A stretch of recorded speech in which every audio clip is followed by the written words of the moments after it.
kopējā darba un pūliņos mēs esam sasnieguši daudz, un padarītais darbs baudīs slavu šo grandiozo darbu ierosinātājam mūsu vadonim.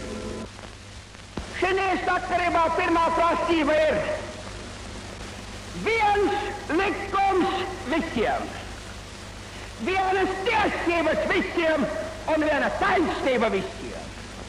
Visiem viens likums.